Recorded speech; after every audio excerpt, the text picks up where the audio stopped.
philosophy show, Existential Crisis. I'm your host, Death Incarnate, and today's topic is the medieval poet, logician, teacher, musician, composer, most eligible bachelor, and of course, philosopher, Peter Abelard. Woo! Yeah.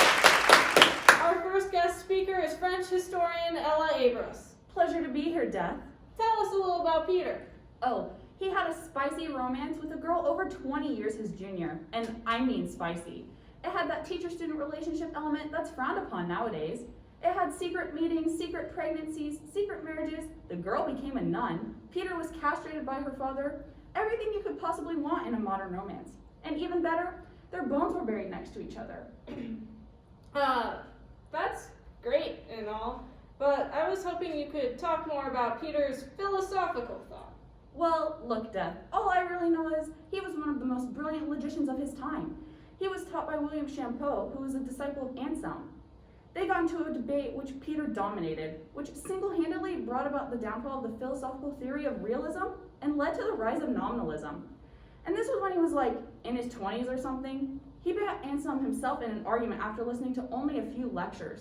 At the height of his fame, he considered himself the only philosopher in the world.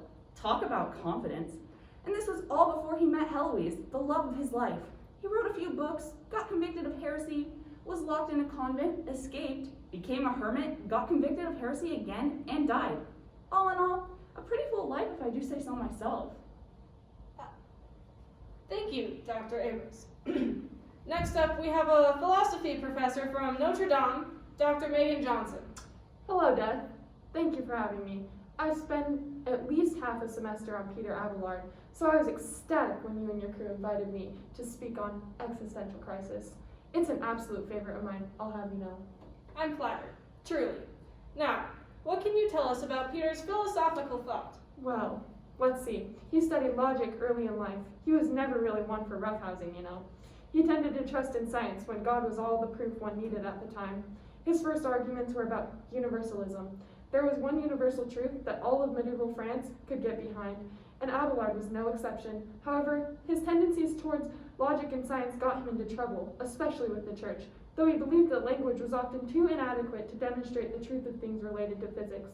He did like to take Bible verses and use them to criticize the hypocrisy in Christianity.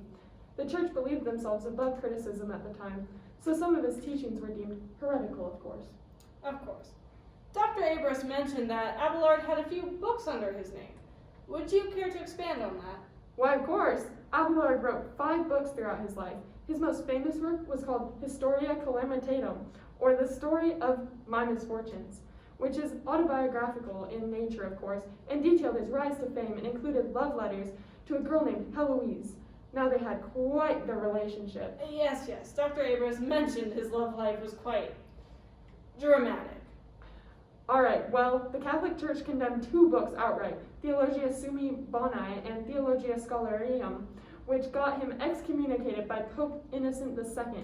Besides that, he wrote a book called Logica Ingredentibus and Dialectica that led to the birth of nominalism, which is believing that only certain things exist in reality. That's all the time we have for today. When we come back after the break, we'll break down the philosophical argument, is sugar a vegetable? I'm Death Incarnate, and you're watching Existential Crisis. Woo!